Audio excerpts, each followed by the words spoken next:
ওই মক্কার জমিনে একজন মানুষ ছিল, নাম তার বেলাল। দেখতে বড় কালো, কাপড়টা সেরা, কোন দিন স্যান্ডেল পায়ে দিয়েছে নিজেও জানে না। মানুষ তারে গোলাম বলতো। মানুষ গরুরে খাবার দেয় কিন্তু বেলালরে খাবার দেয় না। মানুষ পশু পাখিরে ঘুমাইতে দেয় কিন্তু বেলালরে ঘুমাইতে দেয় না। ওই সময়ে সবচেয়ে নির্যাতিত নিপীড়িত মানুষ, তার নাম বেলাল ছিল। যার না গাড়ি ছিল, যার না বাড়ি ছিল, যার না শোয়ার ঘুমানোর জায়গা ছিল, যার না দুনিয়াতে কোনো পরিচয় ছিল। একদিন ইবনে উমাইয়া ওনারে পিটায়া লাল করে দিয়েছে। খেজুর গাছের বাগানের মাঝখানে বসে রহমানের দরবারে মোনাজাত করছে, মালিক আমি কি মানুষ হইয়া জন্ম নিয়া ভুল করেছি? আরে গরু ছাগল ঘুমাইতে পারে, বেলাল তো ঘুমাইতে পারে না। গোড়া ওঠ খাইতে পারে, বেলাল তো খাইতে পারে না। আমার কি কোনো অধিকার নাই? আমি হাঁটলেও মানুষ মারে, বসলেও মানুষ মারে, কাজ করলেও মানুষ মারে। সারা জীবন কি মার খায়া যাব? এই দুনিয়াতে কেউ নাই আমি বেলালকে অধিকার দিবে? সৈয়দুনা বেলাল বলে চোখের পানি পড়ছে, হাত আসমানের দিকে উঠে আছে।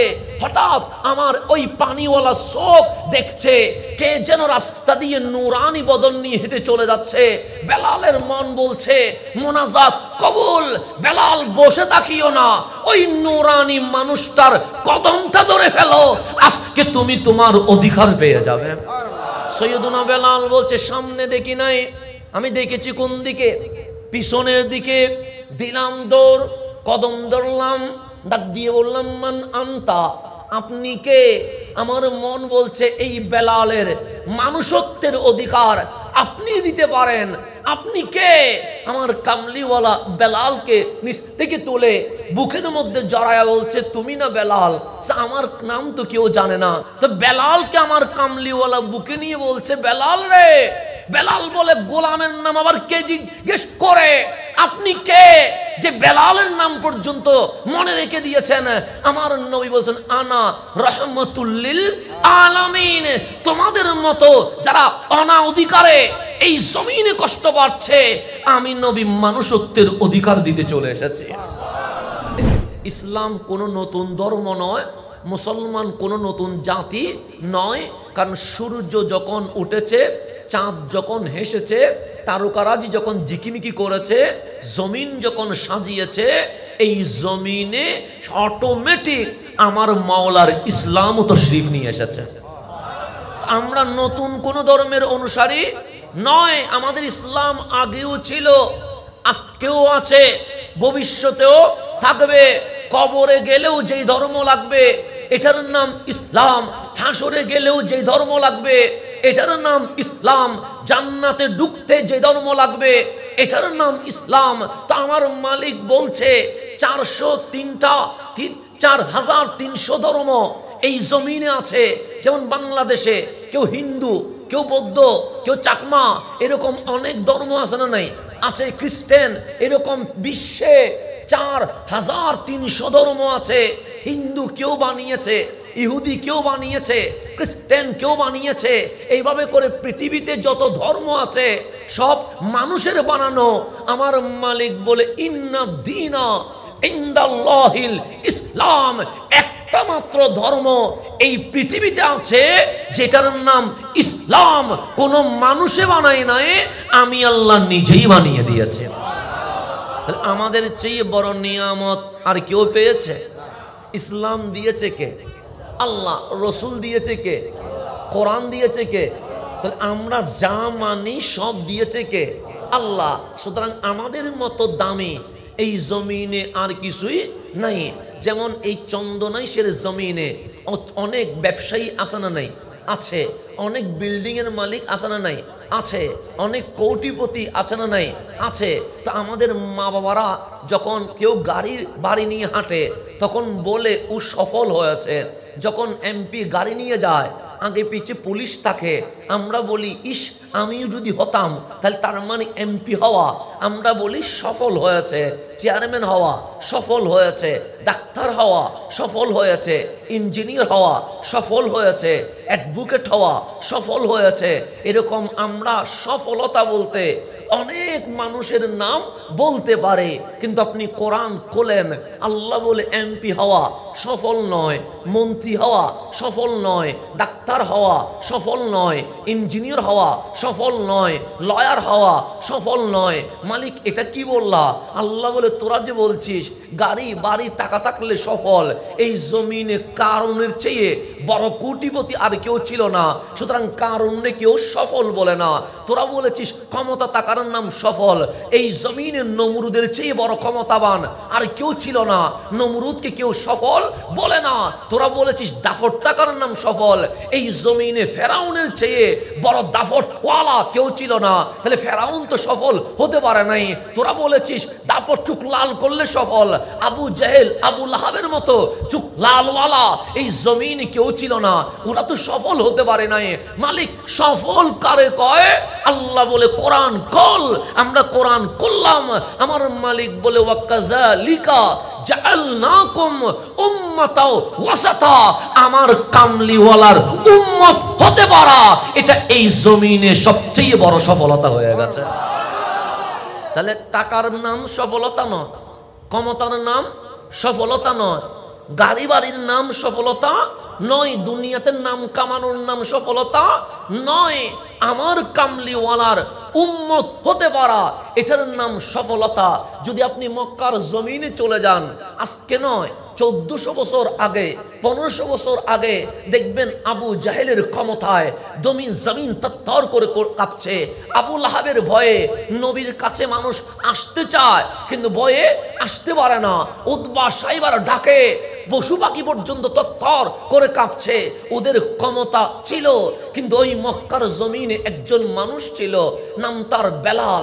দেখতে বড় কালো, কাপড়টা সেরা, কোন দিন স্যান্ডেল পায়ে দিয়েছে নিজেও জানে না। মানুষ তারে গোলাম বলতো। মানুষ গরুরে খাবার দেয় কিন্তু বেলালরে খাবার দেয় না। মানুষ পশু পাখিরে ঘুমাইতে দেয় কিন্তু বেলালরে ঘুমাইতে দেয় না। ওই সময়ে সবচেয়ে নির্যাতিত নিপীড়িত মানুষ তার নাম বেলাল ছিল, যার না গাড়ি ছিল, যার না বাড়ি ছিল, যার না শোয়ার ঘুমানোর জায়গা ছিল, যার না দুনিয়াতে কোনো পরিচয় ছিল। একদিন ইবনে উমাইয়া ওনারে পিটায়া লাল করে দিয়েছে। খেজুর গাছের বাগানের মাঝখানে বসে রহমানের দরবারে মোনাজাত করছে, মালে আমি কি মানুষ হইয়া জন্ম নিয়া ভুল করেছি? আরে গরু ছাগল ঘুমাইতে পারে, বেলাল তো ঘুমাইতে পারে না। গোড়া ওট খাইতে পারে, বেলাল তো খাইতে পারে না। আমার কি কোনো অধিকার নাই? আমি হাঁটলেও মানুষ মারে, বসলেও মানুষ মারে, কাজ করলেও মানুষ মারে, সারা জীবন কি মার খায়া যাব? এই দুনিয়াতে কেউ নাই আমি বেলালকে অধিকার দিবে? সৈয়দুনা বেলাল বলে চোখের পানি পড়ছে, হাত আসমানের দিকে উঠে আছে। হঠাৎ আমার ওই পানিওয়ালা চোখ দেখছে কে যেন রাস্তা দিয়ে নূরানি বদন নিয়ে হেঁটে চলে যাচ্ছে। বেলালের মন বলছে মোনাজাত কবুল। বেলাল বসে তাকিও না, ওই নূরানি মানুষটার কদমটা ধরে ফেলো, আজকে তুমি তোমার অধিকার পেয়ে যাবে। সৈয়দুনা বেলাল বলছে সামনে দেখি নাই, আমি দেখেছি কোন দিকে? পিছনের দিকে। দিলাম দৌড়, কদম ধরলাম, ডাক দিয়ে বললাম মান আনতা, আপনি কে? আমার মন বলছে এই বেলালের মানুষত্বের অধিকার আপনি দিতে পারেন। আপনি কে? আমার কামলিওয়ালা বেলালকে নিচ থেকে তুলে বুকের মধ্যে জড়ায়া বলছে তুমি না বেলাল? আমার নাম তো কেউ জানে না। তো বেলালকে আমার কামলিওয়ালা বুকে নিয়ে বলছে বেলাল রে। বেলাল বলে গোলামের নাম আবার কে জিজ্ঞেস করে? আপনি কে যে বেলালের নাম পর্যন্ত মনে রেখে দিয়েছেন? আমার নবী বলছেন আনা রহমতুল লিল আলামিন। তোমাদের মতো যারা অনা অধিকারে এই জমিনে কষ্ট পাচ্ছে, আমি নবী মানুষত্বের অধিকার দিতে চলে এসেছি। বেলাল কামলিওয়ালার হাত ধরে ফেললেন, বলেন কি করব? আমার নবী বললেন লা ইলাহা ইল্লাল্লাহু মুহাম্মাদুর রাসূলুল্লাহ সাল্লাল্লাহু আলাইহি ওয়াসাল্লাম কালিমাটা পড়ে ফেলো। বেলাল কালিমা পড়ছে, কালিমা শেষ হতে দেরি, ছিল গোলাম, হয়ে গেছে সাহাবী রাসূল। ছিল কি 5 মিনিট আগে গোলাম, নাম ছিল গোলাম বেলাল। এখন যদি আমি বলি গোলাম বেলাল, আপনারা আমাকে জুতা মারবেন না? বলছেন বেয়াদব, তুই নবীর সাহাবীর শানে বেয়াদবি করছিস। একটা জিনিস মনে রাখবেন, বেলাল সুন্দর না কালো? কালো, এতে কোনো সন্দেহ আছে? সেই জন্য নাম হচ্ছে বেলাল হাফসি। হাফসি মানে যিনি বেশি কালো, এটাকে কি বলে? কালোকে হাফসি বলে। যেমন আফ্রিকানদের মধ্যে যারা কালো ওদেরকে কি বলে? হাফসি বলে। যেমন আমি একজন মানুষ, আমার কথায় ভুল হতে পারে, আমার বসায় ভুল হতে পারে, আমার চালচলনে ভুল হতে পারে, আমার কথায়ও কি হতে পারে? ভুল হতে পারে। অনেকে আমাদের সুনাম গাইবে, অনেকে আমাদের বদনামি করবে, এটা স্বাভাবিক বিষয়। একজনকে সবাই কখনো ভালোবাসতে পারে না, এটা অসম্ভব জিনিস। সেই জন্য পৃথিবীতে একসাথে একজনকে কেউ ভালোবাসে না। আর যিনি মাসুম, যিনার কোনো দোষ নাই, যিনার কোনো ত্রুটি নাই, মাওলা যাকে শুধুমাত্র একজনই বানাইছে, যার কোনো মেসাল নাই, ওই নবীটারও তো সবাই ভালোবাসতে পারে নাই। পারছে? পারে নাই। তো সেখানে আমি আপনি, আমাদেরকে যে সবাই ভালোবাসবে, এটা কি কল্পনা করা যায়? যায় না। তো ঘৃণা তো করবে। তা আমাকে নিয়ে কেউ যদি টিটকারি করে, ঈমান যাবে না। আমাকে নিয়ে কেউ যদি ব্যঙ্গ করে, ঈমান যাবে না, গুনাহ হবে। কারণ আল্লাহর মাখলুকাতকে নিয়ে মস্কারি করা আল্লাহ পছন্দ করে না। আপনি যেরকম আল্লাহর কাছে সুন্দর, আমি যেরকম আমি আল্লাহর কাছে সুন্দর। আল্লাহর কাছে কেউ কালো নাই, আল্লাহর কাছে কেউ বাটি নাই, আল্লাহর কাছে কেউ চিকন নাই, আল্লাহর কাছে কেউ মোটা নাই। আল্লাহ বলে তোরা কেন মারামারি করিস, তোরা কেন কালো আর সাদা বলিস, তোরা কেন লম্বা আর বাটি বলিস, তোরা কেন মোটা আর চিকন বলিস, এটা তোদের বিষয় না। তো মালিক এটা কার বিষয়? আল্লাহ বলে আমার বিষয়। হুয়াল্লাযী ইউসাউবিরুকুম ফিল আরহামি কাইফা ইয়াশা। আমি আল্লাহ, আমার কাছে যেরকম সুন্দর লেগেছে আমার বান্দারে আমি ওইভাবে বানিয়ে দিয়েছি। এখানে তোর কোনো কি নেই, কথা বলার অধিকার নাই। তুই কেন কথা বলবি? তা আল্লাহ কোরআনে বলছে তুই কেন কথা বলবি? আমার বান্দা নিয়ে টিটকিরি করার তোর কোন অধিকার আছে? কালোর মধ্যে আমার কাছে সুন্দর লাগছে বিধায় আমি ওরে কালো বানাইছি। বাটির মধ্যে সুন্দর লাগছে বিধায় আমি ওরে কি বানাইছি? বাটি বানাইছি। এক চোখ নাই, এক হাত নাই, এক পা নাই। আল্লাহ বলে তোর কাছে বিশ্রী মনে হতে পারে, আমি রহমানুর রহিমের কাছে সবচেয়ে সুন্দর মনে হয়েছে। তা আমি মারামারি করার দরকার আছে? আমি কাউরে বাটি বললে গুনাহ হবে, আমি কাউরে তুই চিকন বললে কি হবে? গুনাহ হবে। আমি তোরে তুই বাঁকা বললে কি হবে? গুনাহ হবে। কেন? আল্লাহ বলে আমার কাছে কিছুই নাই, আমি ওরে আমার চোখে, কুদরতি চোখে সবচেয়ে যেইভাবে সুন্দর মনে হয়েছে আমি সেইভাবে তাকে দুনিয়ার জমিনে পাঠিয়ে দিয়েছে। এখানে কারো হাত নাই। সেজন্য কাউকে নিয়ে টিটকারি করা, মস্কারি করা, ঠাট্টা করা, এটা ইসলামের মধ্যে কি নাই? জায়েজ নাই। এই জিনিসটা মনে রাখবেন। সেজন্য আমরা মাঝে মাঝে মস্কারি করে মানুষকে উস্কানোর জন্য অনেক রকম টিটকারি করি। ইসলামে এই টিটকারি করার কোনো অধিকার নাই। তো বেলাল তো কালো, আমাকে নিয়ে যদি আপনি টিটকারি করেন ঈমান যাবে না, গুনাহ হবে। আমাকে নিয়ে যদি মস্কারি করেন গুনাহ হবে। আমার অঙ্গ প্রত্যঙ্গের ভুল যদি চর্চা করেন গুনাহ হবে। কিন্তু কেউ কি বলতে পারবে ঈমান যাবে? যাবে না। সেই জন্য আমরা কি বলি? আমাকে গালি দিলে সমস্যা নাই, আমি প্রতিবাদ করব না। আমার বাবাকে নিয়ে মন্দ বললে প্রতিবাদ করব না। কিন্তু আমার নবীকে নিয়ে সমালোচনা, নিন্দা করলে আমরা জীবনে ছাড়ব না। কেন? আমাদেরকে গালি দিলে ঈমান যায় না, কিন্তু আমার নবীর শানে সামান্য বেয়াদবি করলে সাথে সাথে ঈমান চলে যায়। সেজন্য আপনি আমাকে নিয়ে ঠাট্টা করেন গুনাহ হবে, কিন্তু আপনার ঈমান যাবে না। আমার বাবাকে নিয়ে বলেন গুনাহ হবে, কিন্তু ঈমান যাবে না। কিন্তু আমার নবীর শানে, সাহাবায়ে কেরামের শানে, আহলে বাইতের শানে, আউলিয়ায়ে কেরামের শানে এগুলাতে বেয়াদবি করবেন না, কারণ এগুলো ইমার্জেন্সি জোন। এখানে বেয়াদবি হলে সাথে সাথে ঈমান চলে যায়। তাহলে ঈমান যেখানে যায় সেখানে কি বেয়াদবি করা যাবে? যাবে না। এই জিনিসগুলো মনে রাখতে হবে। এখন একটু গভীরভাবে খেয়াল করবেন। যেমন তাহলে আমি যদি বলি উ কালো, গুনাহ হবে, কিন্তু ঈমান যাবে না। তো এখন আপনি আমাকে বললেন হুজুর বেলাল, আমি বললাম সাহাবী রাসূল, উনি কেমন দেখতে? আমি বললাম কালো। আপনি বলেন বেশি না কম? আমি বললাম এত বেশি, ওনাকে হাফসি বলে। এখন আপনি বললেন হুজুর কালোটা কিরকম, একটু বুঝাইয়া দেন। অনেক সময় এরকম হয় না, কালোটা কিরকম একটু কি করে দেন। তো এখন আমি আপনাকে কিভাবে বুঝাবো? নিশ্চয়ই একটা মেসাল, উপমা আনতে হবে। যেমন আপনি যদি হুজুর পানিটা কিরকম বুঝাইয়া দেন, তখন আমাকে এইভাবে করে পানি তুলতে হবে, তারপর দেখতে হবে এই যে বোতলের ভিতরে যে লড়ছে এটা কি পানি, এরভাবে তো বুঝাইতে হবে। আমি বললাম আপনি কি চান বেলাল কিরকম কালো বুঝিয়ে দিই? হ্যাঁ। আমি বললাম ঠিক আছে, আপনার ঘরে কি ডেকসি মানে পাতিল আছে? আছে না? আছে। পাতিলের তলাটা কালা, কালো, কারণ এটা জ্বলতে জ্বলতে কি হয়ে যায়, কালো হয়ে যায়। আমি বললাম ওই যে রান্নাঘরে পাতিলের তলা যেরকম কালো, ঠিক বেলাল সেরকম কালো। ইমান আছে না গেছে? গেছে, বেয়াদবি হয়ে গেছে সাথে সাথে ইমান। আমি বললাম এই সাউন্ড বক্স যেরকম কালো, বেলাল সেরকম কালো, ইমান শেষ। দেখেন আমাকে নিয়ে মস্কারি করেন, ইমান যায় নাই। আপনাকে নিয়ে মস্কারি করি, ইমান যায় নাই, গুনাহ হয়েছে। কিন্তু নবীর বেলাল জান কাপড় ছেঁড়া, পায়ের মধ্যে কি নাই, স্যান্ডেল নাই, গোলাম বলে মানুষ চিনে। যখনই বললাম পাতিলের তলা যেরকম কালো, বেলাল সেরকম কালো, আমার মালিক বলে বেয়াদবি হয়েছে, বেয়াদবি হয়েছে। আমার নবীর সাহাবীর শানে সামান্য বেয়াদবি হলে আমি আল্লাহ তার মুসলমান হিসেবে রাখবো না। দেখেন সামান্য বেয়াদবিতে ঈমান চলে গেছে। আর আমি যদি বলি খানায়ে কাবার গিলাফ যেরকম কালো, নবীর বেলাল সেরকম কালো, আল কোরআনের অক্ষর যেরকম কালো, নবীর বেলাল সেরকম কালো। মালিক বলে বলার মতো বলতে পেরেছিস, কথায় আদব আছে। এতদিন তোর আমল কবুল না হলেও আদবের কারণে আজকে থেকে আমল কবুল হওয়া শুরু হয়ে গেছে। কথা কিন্তু ঘুরে ফিরে কয়টা, একটা কালো কালো কালো ডেক্সির পাতিল কালো আর বেলাল কালো বললে ঈমান শেষ। আর কোরআনের আয়াত কালো, বেলাল কালো বললে শুধু ঈমান আছে তা নয়, আজকে থেকে আমল কবুল হওয়া শুরু হয়ে গেছে। তো বেলাল আসলেন নবীর দরবারে। 5 মিনিট আগে ছিল গোলাম, 5 মিনিট পর হয়ে গেছে কি সাহাবী রাসূল। শুধু তাই নয়, সাহাবী তো হলেন।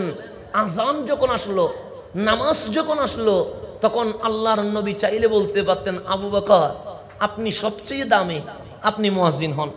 চাইলে বলতে পারতেন ওমর আপনি দোয়া করলে জীবনে কখনো ফেরত হয় না, এবং আপনার কাছে নবুয়তের কোয়ালিটি আছে। আমি আখেরি নবী বিদায়, আপনি নবী হতে পারছেন না, আপনি মুয়াজ্জিন হন। বলতে পারতেন। চাইলে বলতে ওসমান আপনি তো 2টা নূর নিয়ে নিয়েছেন, আপনি মুয়াজ্জিন হন। আলী আপনি তো বেলায়েতের শাহেনশাহ হয়ে গেছেন, আপনি মুয়াজ্জিন হন। কিন্তু ওনারা আপন জায়গায় দামি, কিন্তু নবী যখন বলছে আমার মুয়াজ্জিন লাগবে, অন্য কাউরে নাই, বললেন বেলাল আমি তোমাকে আমার মুয়াজ্জিন বানাই দিছি। তাহলে ওনার কাপড় কি সেরা কাপড়, পায়ের মধ্যে কি নাই, স্যান্ডেল নাই, এবং ওনার উপর এত নির্যাতন হয়েছে, ওনার জিহ্বা ফেটে যাওয়ার কারণে কথা বলার সময় একটু কি হইতো, তুতলাতে উনি। এই ওনার মতো বেলাল যখন আজান দিচ্ছে, আমার রহমান ডাক দিয়ে বললেন নবী রে কারে মুয়াজ্জিন বানাইলেন? আজান দে তো পশ্চিমে মসজিদে দাঁড়ায়া আরশ মুআল্লা পর্যন্ত খবর করে ফেলতেছে। দেখেন কালো বেলালের আজান দিচ্ছে কোথায়, দুনিয়াতে খবর করছে কোথায়।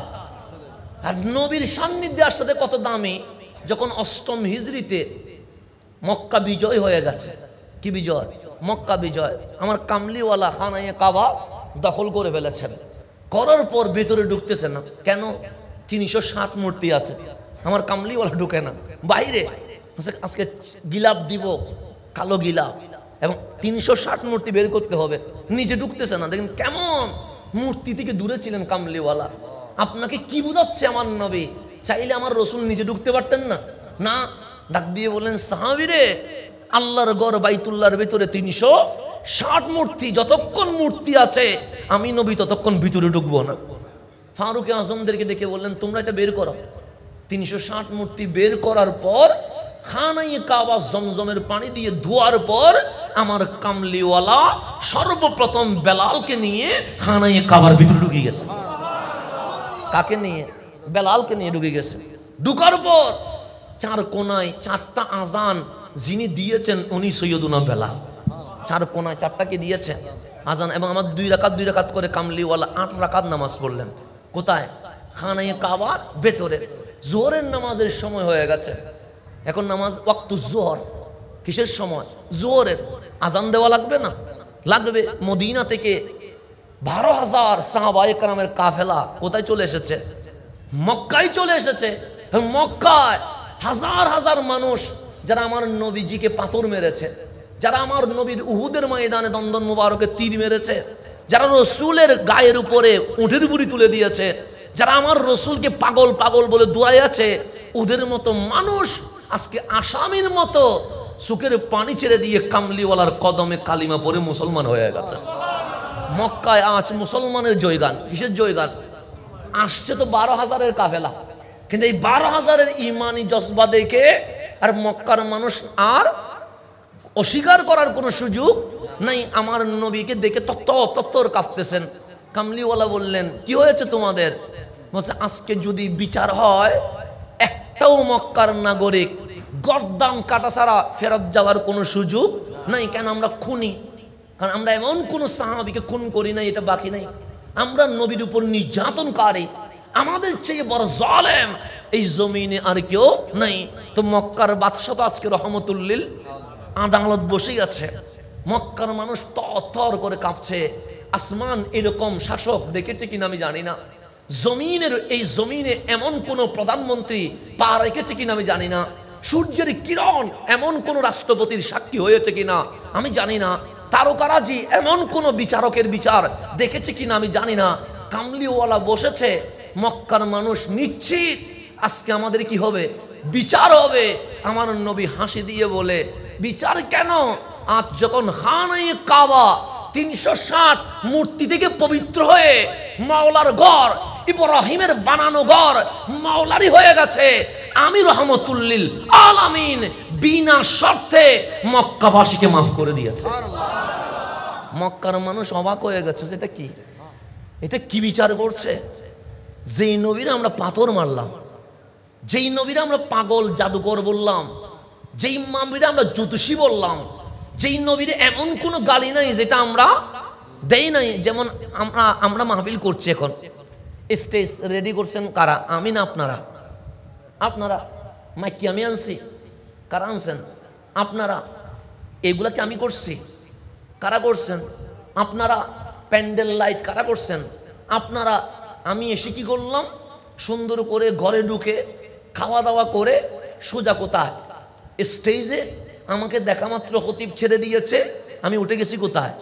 স্টেজে। তাহলে মানুষও আছে, লাইটও আছে, ফ্যানও আছে, মাইকও আছে, সবগুলো আমার অনুকূলে। কথা ঠিক না? তা আমার নবীর জামানায় কি মাহফিল কমিটি ছিল? ছিল? আমার নবীকে সহযোগিতা করবে এরকম কোনো মানুষ ছিল? আমার রসুল একলা, তো মাহফিল করবে কোথায়? আমার নবী স্টেজ সাজাবে কোথায়? আমার নবী মানুষ ডাকবে কোথায়? তখন তার মাহফিল নাই। আমার রসুল ওই যে মক্কায় বড় বড় মেলা হতো, কামলিওয়ালা মেলায় গিয়ে মানুষকে ডাকতো, ইয়া আইয়ুহান নাস, এই মানব জাতি, তাআলাও আমার কাছে আয়, তাআলাও আমার কাছে আয়। তো যখন আমি যদি আপনাদের এখানের চন্দনেশ্বর বাজারে যদি চিল্লায়, আমার কাছে আও, আমার কাছে আসো, অন্তত 10 জনের মধ্যে 2 জন তো আসবে, দেখি না কি বলতে চায়। এরকম আসে কি আসে না? আসে, চিল্লাইলে তো আসবে। আমার রসুল মেলায় গিয়ে, মাহফিল তো নাই তখন, কারণ মুসলমানই তো নাই, মেলায় গিয়ে ডাকছে, উম্মত আমার কাছে আসো। 10 জনের মধ্যে 3 জন আসে, 5 জন আসে, এরকম করে একটা ভিড় হয়ে যায়। আমার রসুল বললেন, আনা রসুল্লাহ। মাহফিল করতে শুরু, আবু লাহাব পিছনে আসি চিল্লায়, সেই শুনিস না, শুনিস না, এটা আমার বাতিজা, পাগল হয়ে গেছে, উম্মাত হয়ে গেছে, মা বাবা ধর্ম ছেড়ে কাফের হয়ে গেছে, আমাদের ধর্ম ছেড়ে দিয়েছে। এরকম করে শুধু কি করে? চিল্লায়। কখনো বলে পাগল, কখনো বলে জাদুঘর। নবী কথা বলে, পিছনে আবু জেহেল, আবু লাহাব, উদ্বা, শৈবা চিল্লাচিল্লি করে, যেন আমার নবীর কথা কেউ শুনতে না পায়। দেখেন আমার পিছনে তো কেউ চিল্লাচ্ছে না, আমার সামনে কি কেউ চিল্লায়? চিল্লায় না, সবাই মনোযোগ দিয়ে শুনছে। কিন্তু আমার নবীর মাহফিলে কত কষ্ট ছিল, কতক্ষণ আবু জাহেল ধাক্কা দেয়, কতক্ষণ আবু লাহাব মারতে উঠে, কখনো উদ্বা সাহেব আমার নবীর ঘাট ধরে ফেলে। আমার নবী এরপরেও আমার কামলিওয়ালা পরিশ্রমের পর পরিশ্রম করে ইসলামের দাওয়াত দেওয়া শুরু করে দিয়েছে। একটাবারের জন্য বিরতি নেই নাই। যেমন আমি এই বছর আপনাদের এখানে আসছি, কয়বার আসলাম? একবার। তাহলে বছরে আমি একবার মাহফিল করলাম এখানে। আমার রসুল কি বছরে একবার মাহফিল করছে? প্রতিদিন মাহফিল করছে। এমন কোনো দিন নাই আমার নবী মাহফিল করে নাই, এমন কোনো রাত নাই আমার নবী সুখের পানি ছেড়ে দেয়, এমন কোনো ঘন্টা নাই আমার নবী মানুষের কাছে যায় নাই। একবার গিয়ে বলেছে ঈমান আনো, রসুলের ধাক্কা দিয়েছে। যেমন আমি এখানে আসছি, আমাকে যদি কেউ ধাক্কা দেয়, আমি সেকেন্ড বার কোনোদিন দাওয়াত নিব? আমি বলবো না, এই জায়গায় আমি যাব না, কারণ এক জায়গায় আমাকে একবার কি দিয়েছে, ধাক্কা দিয়েছে, পাগল বলেছে, মারতে চেয়েছে, আমার নবীরে ধাক্কা দিয়েছে। কামলিওয়ালা একবার ধাক্কা দেওয়ার কারণে আবার 2 বার এসে দাওয়াত দিয়েছে। দ্বিতীয়বার গালি দিয়েছে, আমার নবী 4 বার এসেছে।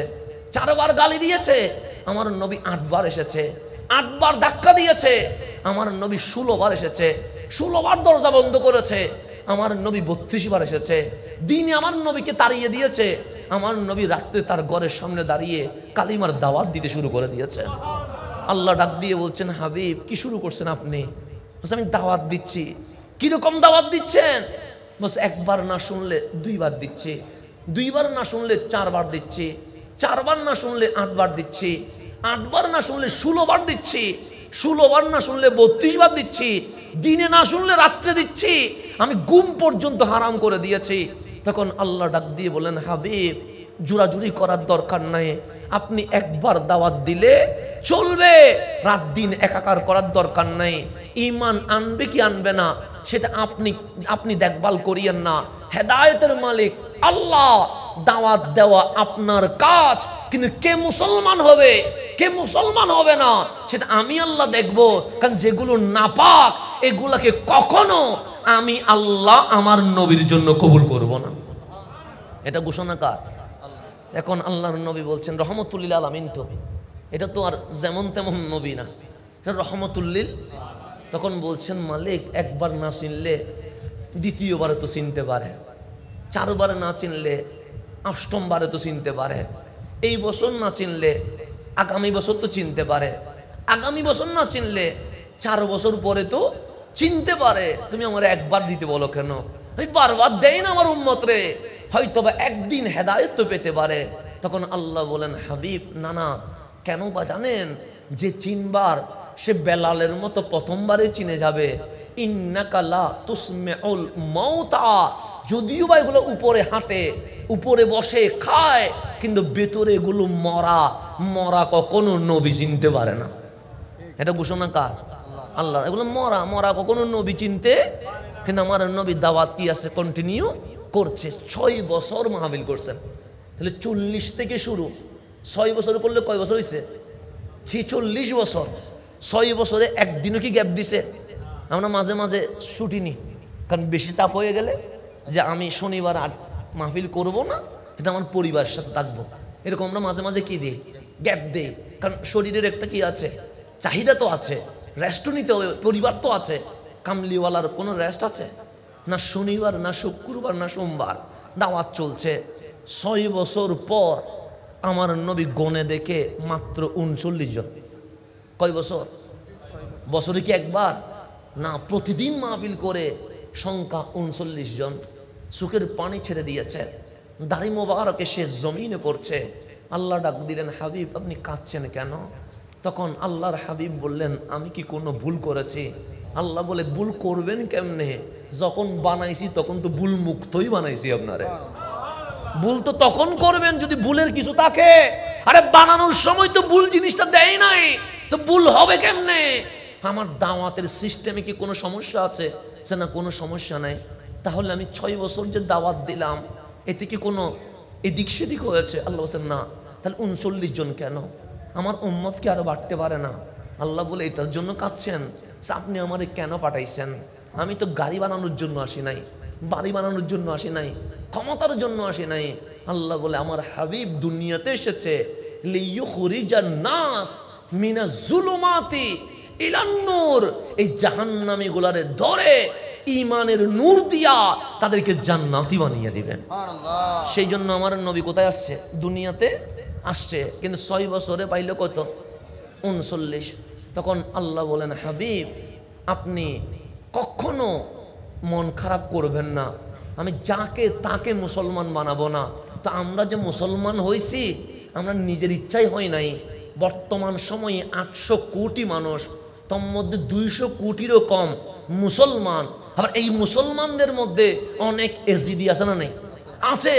এর মধ্যে কোটি কোটি মানুষের মধ্যে মাওলা আমাদেরকে হুসাইনি হিসেবে কবুল করেছেন। এর চেয়ে বড় নিয়ামত আর আছে নাই? এর চেয়ে আপনি শুকরিয়া কি আদায় করবেন? আল্লাহ সুবহানাহু কাযালিকা জাআলনাকুম উম্মাতাও ওয়াসাতা, আমার নবীর উম্মত কোটিপতি চেষ্টা করলে কোটিপতি হয়, রাত দিন পড়লে ডাক্তার হয়, রাত দিন চেষ্টা করলে নেতা হয়। একজন মানুষ যদি প্রত্যেক দিন প্রচারণা করে 5 বছর পর চেয়ারম্যান তো হইতে পারে না? এ যদি প্রত্যেক দিন জানাজায় যায়, বিয়েতে যায়, আগদে যায়, সুখী দুঃখে মানুষের পাশে থাকে, তাহলে অন্তত 5 বছর না হোক 10 বছর পরে কি হবে? নেতা হবে। আমি যদি রাত দিন টাকার পিছনে ঘুরি, আজকে না হলে 10 বছর পরে অন্তত আমার গাড়ি বাড়ি তো হবে। চেষ্টা করলে কোটিপতি হওয়া যায়, চেষ্টা করলে সচিব হওয়া যায়, চেষ্টা করলে রাষ্ট্রপতি হওয়া যায়, চেষ্টা করলে ডাক্তার, ইঞ্জিনিয়ার, লয়ার হওয়া যায়, কিন্তু চেষ্টা করলে নবীর উম্মত হওয়া যায় না। আমার মালিক বলেন নবীর উম্মত তো আমি আল্লাহ কবুল করতে হবে। সবকিছু চেষ্টা করে হয়, কিন্তু আমার নবীর আশেক চেষ্টা করে হয় না। সেই জন্য ওয়াইস আল করনি হতে হয়। সেই জন্য আমি যেদিকে ছিলাম সেদিকে চলে 6 বছর। কয় বছর? মুসলমান কয়জন? 39 জন সুখের পানি ছেড়ে দিয়েছে। আল্লাহ বলে আপনি কাঁদছেন কেন? আপনার তো কাঁদার দরকার নাই, আমি বেছে বেছে বেছে বেছে আনবো, মণিমুক্তাগুলো আনবো, আগাছা আমার নবীর জন্য আমি আনবো না। একটু খেয়াল করে দেখেন কোথায় আবু জেহেল, তার ক্ষমতা আছে না নাই? আবু লাহাব, উতবা, সাইবা, এই 4 জন যদি মুসলমান হয়ে যেত, আমার নবীর কোনো কষ্ট ছিল? 4 জন হয়ে গেত, পুরো মক্কার মানুষ আমার নবীর ভাইয়ের চলছে। তা আল্লাহ চাইলে প্রথমে 4 জনকে বানাইতে পারতেন না? দেখেন টাকা আছে তারা বানায় নাই, ক্ষমতা আছে তারা বানায় নাই, দাপট আছে তারে বানায় নাই, কিন্তু যার কাপড় সেরা, স্যান্ডেল নাই, ওই বেলালে আমার নবীর বানাই দিছে। টাকা থাকলে নবীর হওয়া যায় না, ক্ষমতা থাকলে নবীর হওয়া। আমার নবী যদি দোয়া করতেন 4 জনই মুসলমান হতেন, 4 জন যদি মুসলমান হতেন, পুরা মক্কায় কি হইতো? একদিনে মুসলমান হইতো। কিন্তু আল্লাহ বলেন না, ফোঁসাগুলো আমি নিব না। যার আঙ্গুল আমার নবীর দিকে উঠেছে আবু লাহাব, তারা আমি নিব না। যে আবু জাহেল আমার নবীর পাগল বলেছে, তারা আমি নিব না। যে উতবা, সাইবা আমার নবীর পিঠে উটের বুড়ি তুলেছে, তারা আমি নিব না। বেলাল কালো হতে পারে, গরিব হতে পারে, কিন্তু মুস্তাফার শান যেহেতু বুঝে গেছে, তারই আমি আমার নবীর জন্য নিয়ে নিব। 39 জন হয়েছে। কয়জন? 39 জন। এখন আমার রসুল বলছেন মালিক একটা কথা বলবো। তো আল্লাহ বলে হাবিব মাহবুবকে তো বলবে, মাহবুব হাবিবকে তো বলবে। তা হাবিব মাহবুব না বললে বলবে কে? বলেন। বলছেন মালিক গরিব মানুষের তো কোনো দোষ নাই, মধ্যবিত্ত মানুষের কোনো দোষ নাই, ওরা কোরআনের কথা শুনলে পাগলের মতো করে। কিন্তু এই আবু জেহেল, আবু লাহাব, উতবা, সাইবা, মক্কার মুশরিকগুলো রাস্তায় দাঁড়িয়ে থাকে বলে ওদের ভয়ে আমি নবীর দরজা পর্যন্ত আসতে পারে না। এখন এটা তো গরিব মানুষের দোষ না, এটা তো মধ্যবিত্ত মানুষের দোষ না। কারণ অনেক সময় দাফটওয়ালাদের জন্য অনেক সময় কিছু করা যায় না। এরকম হয় কি হয় না? হয়। আপনারা মাহফিল করবেন, হঠাৎ করে কোনো একজন যদি চেয়ারম্যান বলে মাহফিল হবে না, তখন কি মাহফিল করা যায়? যাবে না। এরকম মাঝে মাঝে হয়। যেন আমরা চিটাগাংয়ের বাইরে যখন মাহফিল করি, আমাদের চট্টগ্রাম তো আলহামদুলিল্লাহ এটা শাহিন শাহিসের খোট, গৌসুল আজম মাইজভান্ডারে, হ্যাঁ, এইভাবে করে আউলিয়া কারামের পদচারণায়, এটা তো অনেক আগেই আমার নবীর প্রেমিকদের ভূমি হয়ে গেছে। এখানে কি হয় না? কোন ডিস্টার্ব হয় না। যেমন এখানে আপনাদের মির্জাকিল দরবারের যিনি বর্তমান নায়েবে সাজ্জাদা নশীন আছেন, হুজুর মাকসুদুর রহমান, উনি তো আলেম জগতের শিরোমণি হয়ে গেছে। আমার বাবারা বলতেন যে ওনার আকল, ওনার জ্ঞান, ওনার নলেজ এত বেশি হয়ে গেছেন, মাঝে মাঝে ছাত্ররা উস্তাদের নাম বলে। কেন? আমি উস্তাদের নাম বলবো, এটা স্বাভাবিক। এখানে আমার উস্তাদের শান বাড়ে না। আমিও বলবো আমার উস্তাদ শেরে মিল্লাত, উনিও বলবে আমার উস্তাদ শেরে মিল্লাত, উনিও বলবে আমার উস্তাদ শেরে মিল্লাত, কিন্তু এটার মাধ্যমে শেরে মিল্লাতের শান বাড়বে না। জালালউদ্দিন আল কাদের রহমতুল্লাহ শান বাড়বে না। কিন্তু উস্তাদ যদি বলে ও আমার ছাত্র, তাহলে বুঝতে হবে এটা সাধারণ ছাত্র নয়, এটা অসাধারণ ছাত্র। কারণ হাজার ছাত্রের মাঝে উস্তাদ যারে দ্বারে ছাত্র বলে না। ওর উস্তাদ কি যারে দ্বারে ছাত্র বলবে না? কিন্তু আমি দেখেছি আমাদের হুজুর আল্লামা মাকসুদ হুজুরের, আমি দেখেছি আমার বাবারা গর্ব করে বলে যে যদি আমার ছাত্র দেখতে হয় তাহলে মির্জাকিলের নায়েবে সাজ্জাদা নশীনকে দেখাও, এটা আমার ছাত্র, গর্ব করে বলে। তাহলে তার মানে এটা স্পেশাল। তো এরকম চট্টগ্রামের মধ্যে চতুর্দিকে ওলামাই কারাম আছে না নাই? আছে। সুতরাং আমাদের জন্য এটা সেফ জোন হয়ে গেছে। রব্বুল আলামিন দিয়েছেন আমাদেরকে আলহামদুলিল্লাহ। কারণ এটা ইমাম শেরে বাংলার ভূমি। এখানে যদি না দেয় আল্লাহ কোথায় দিবে? কথা ঠিক না? কারণ ইমাম আহলে সুন্নতের ভূমি। এটা আল্লাহ দিবে, এটা স্বাভাবিক বিষয়। কিন্তু আমরা যখন চিটাঙের বাইরে যাই অনেক সময় স্টেজ পর্যন্ত উঠে মাহফিল করতে পারি না। কি পর্যন্ত উঠে? স্টেজ পর্যন্ত উঠে মাহফিল করতে পারি না, বাতাল্লা করতে দেয় না। এরকম অনেক অনেক সময় অনেক ঘটনা ঘটে যায় যে আমরা মাইকে বসে গেছি, সেখান থেকে আমাদেরকে কি হয়ে যেতে হয়, চলে যেতে হয়, এরকম হয়ে যায়, ডিস্টার্ব করে, এরকম অনেক সময় হয়ে যায়, আমাদেরকে ডিস্টার্ব করে। এটা তো এখানে হয় না। তা আমার নবীর জামানায় এরকম ডিস্টার্ব ছিল কি ছিল না? ছিল। তা আমার রসুল বলছেন আমি 6 বছর মাহফিল করছি। কয় বছর?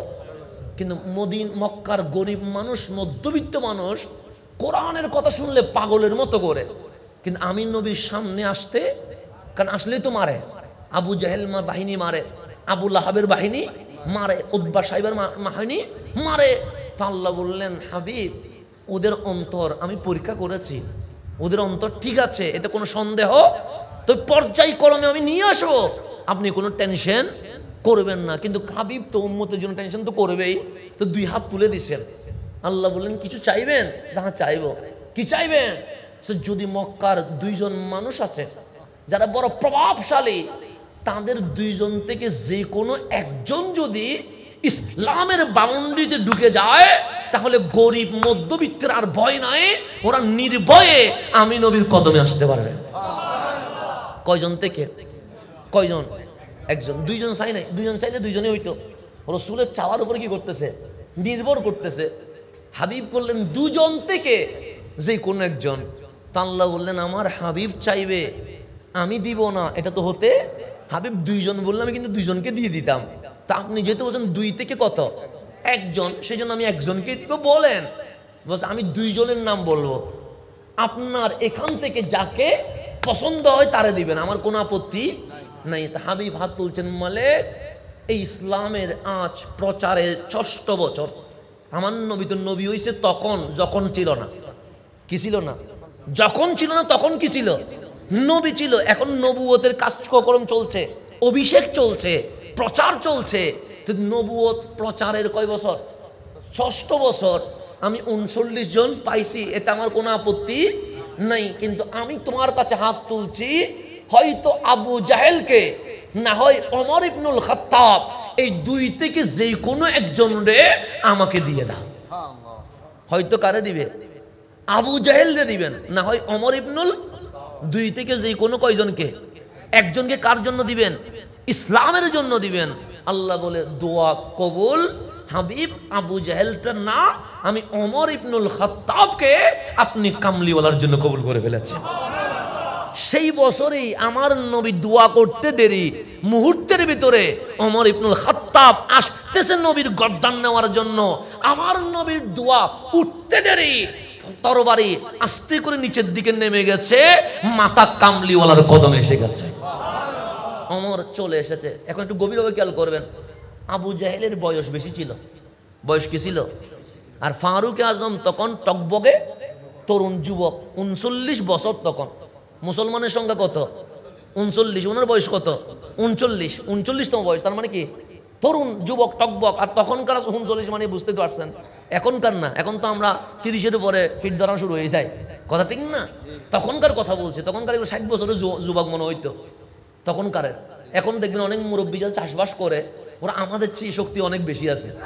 দেখবেন অনেক সময় আমরা তো দেখি, তো ব্রাহ্মণবাড়ির দিকে যাওয়ার সময় দেখি মুরব্বী দাড়ি পেকে গেছে, লাল হয়ে সাদা হয়ে গেছে, কিন্তু এরকমভাবে করে ধানের কিনে আসতেছে, বোঝা নিয়ে চলে আসতেছেন, এরকম অনেক শক্তিশালী দেখছি আমি। তা আমরা ওই ফরমালিন খাইতে খাইতে আমাদের অবস্থা কি হয়ে গেছে, মানে এটা কখনো, এই যে আজকে ঢাকা থেকে এখানে আসছি 6 ঘন্টা গাড়িতে ছিলাম, ঘরে মানে এভাবে বসে থাকা আর কি, মানে একটা ড্রামের ভিতর মানুষকে বসা দিলে যেরকম হয়, তা আমার পা অটোমেটিকলি মানে টানা শুরু করছে। বা এখানে আসার পরে আমি ভালো করে স্থির করে বসতে পারছি না, মাহফিল এসেও কি তাই বসে, তো এরকম প্রায় 7-8 ঘন্টা বসার উপর আছি, পিঠ ধরে যাচ্ছে, না হলে জয়েন্টে টানতেছে। তো আমার বয়স কি 40-এ যাবে না, মাত্র 33-এ চলমান। এর মধ্যে আমাদের অলরেডি পিঠ ধরা শুরু, পা ধরা কি হয়ে গেছে, শুরু হয়ে গেছে। কেন? ফরমালিনে সমস্যা চলতেছে, সব জায়গায় তো ফরমালিন। এখন ডাক্তার বলে তোমারে কি মেডিসিন দিব, মেডিসিনও তো ফরমালিন, কথা ঠিক না? মেডিসিনও কি ফরমালিন, খাবারও কি ফরমালিন। এখন ডাক্তার আরও বলতেছেন যে ফরমালিনের ভেতরে আবার ফরমালিন আছে। কিসের ভিতরে? খাবারে তো ফরমালিন আছে, যার কারণে আমাদের সমস্যা হচ্ছে। আবার ওষুধ দিবে যে ভালো হওয়ার জন্য, ওষুধে কি এখন ডাক্তার বলতেছে খাবারেও ফরমালিন, মেডিসিনও এখন ফরমালিনের ভিতরেও। আমার এটা কিরকম কথা? বলছে কেন বুঝো নাই? আমরা বলে বুঝি নাই। ফরমালিন মানে ফরমালিনে ভালোও আছে খারাপও আছে। ফরমালিনের অতিরিক্ত হয়ে গেলে খাবারটা কি হয়ে যায়? জীবাণু হয়ে যায়। কিন্তু এখন তার খাবারে ফরমালিন দেয় না, তো কি দেয়? সে মানুষ মরে গেলে মানুষের বডি ঠিক থাকার জন্য যে কেমিক্যাল দেয়, এখন শাক সবজি মাছের মধ্যে কেমিক্যাল দেওয়া শুরু হয়ে গেছে। এখন আর ফরমালিন নাই, ডাইরেক্ট মরা মানুষের কি দিচ্ছে? কেমিক্যাল দেওয়া শুরু করছে।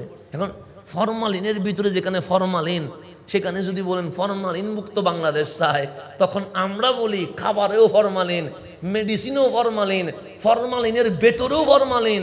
আমাদের ভিতরে তো অটোমেটিক ফরমালিনই আছে, তা আমরা কেমনে ভালো হবো? আমরা নিজেরা তো ভিতরে ঠিক নেই। তো সেই জন্য অনেক সময় দেখি মাদক মুক্ত সমাজ চায়, যেটা সামনে দাঁড়ায় আছে এটা হলো 1 নম্বর ইয়াবা ব্যবসায়ী। এরকম হয় কি হয় না? হয়, দেখবেন আপনারা দেখবেন মাদক মুক্ত কি চায়, আর পোস্টারের সামনে যেটা দাঁড়ায় আছে ও হচ্ছে বাংলার 1 নাম্বার ইয়াবার গ্যাং। এরকম হয় না? হয়। নিজে মদ খায়া আমার মাদক মুক্ত সমাজ চায়। তো এরকম সিটিংগিরি করলে আল্লাহ কি বলবে? মাদক কখনো মুক্ত হবে? হবে না। তা আমরা হচ্ছে ওই পাবলিক, নিজে করি আবার বলি মুক্ত সমাজ চায়। কেমনে মুক্ত হবে? আমি তো যুক্ত আছি। সেই জন্য এই যুক্তকে আগে মুক্ত আমাকে করতে হবে, এরপর সমাজ কি হবে? মুক্ত হবে। এখন ইয়াবার গ্যাং যদি বলে মাদক মুক্ত সমাজ চায়, জীবনে কোনোদিন মাদক মুক্ত হবে? হবে না। সেই জন্য এই ফরমালিন মুক্ত সমাজ তখনই হবে যখন আমরা সবাই আমার কামলিওয়ালার কথা মেনে নিব। মেনে নেওয়া ছাড়া কখনো ফরমালিন মুক্ত হবে না, এটা জিনিসটা মনে রাখবেন। সেই জন্য ফরমালিন মুক্ত হওয়ার জন্য সূত্র একটা, ভালো মানুষ বাড়াও, খারাপ মানুষ কমাও। এটার নাম হচ্ছে ফরমালিন মুক্ত হবে। এর হাজার আন্দোলন করলে এটা হবে না। এখন সামনের দিকে যায়, কামলিওয়ালার দোয়া করলেন 2 জন থেকে কয়জন? তা আল্লাহ নিলেন কারে? ফারুকে আজম রে। এখন আসেন, ফারুকে আজম যুবক আর আবু জাহেল মুরব্বী। আল্লাহ যুবক নিলেন কেন? আল্লাহ কি চাইলে মুরব্বীরে নিতে পারতেন না? পারতেন তো। তো নেন নাই কেন?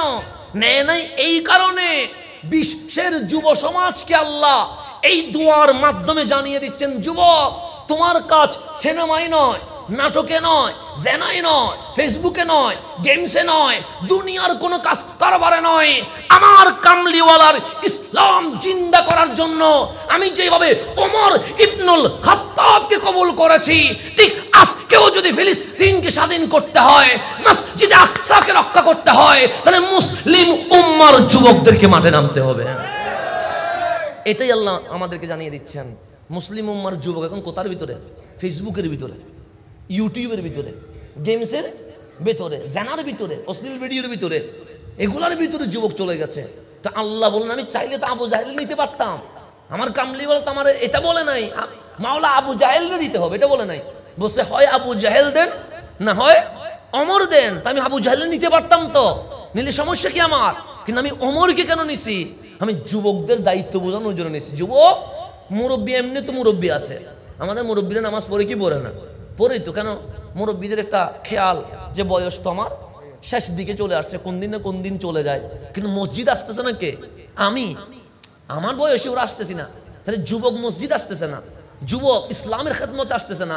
তো আমার আল্লাহ ফারুক আজমকে ইসলামের ছায়া তলে নিয়ে বিশ্ব যুবককে আল্লাহ জানিয়ে দিয়েছে, তোমার কাজ পার্কে নয়, তোমার কাজ সিনেমায় নয়, তোমার কাজ মেসেঞ্জারে নয়, তোমার কাজ লাইভ অনুষ্ঠানে নয়, তোমার কাজ হচ্ছে আমার কামলিওয়ালার এই ইসলামকে রক্ষা করার জন্য আসতে হবে।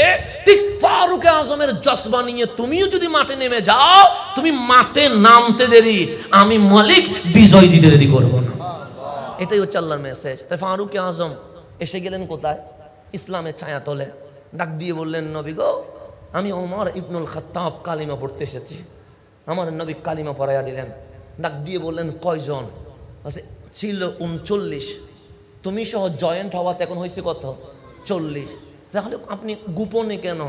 বলছে 39 নিয়ে ওপেনে হই কেমনে? কারণ হাজার হাজার নেকড়ে বাপ হাঁ করে আছে। আমি তো নবী চাইলে তো আমার সাহাবীদের কেউদের সামনে তুলে দিতে পারি না, সেজন্য আমি গোপনে দাওয়াত দিচ্ছি। ওমর বলে, এগুলো হাজার নেকড়ে কুত্তা হলেও আমি ওমর একলাই সিংহ। আমি কি একলা সিংহ? আবু জাহেল, আবু লাহাব উতবা সাইবা কুকুর হতে পারে, কিন্তু ওমর যখন কামলিওয়ালার হাত ধরে ফেলেছে, ওমর আজকে সিংহ হয়ে গেছে। বলছেন নবীর চলেন খানায়ে কাবার সামনে। আমার রাসূল দুইটা লাইন করে দিয়েছেন। কয়টা লাইন?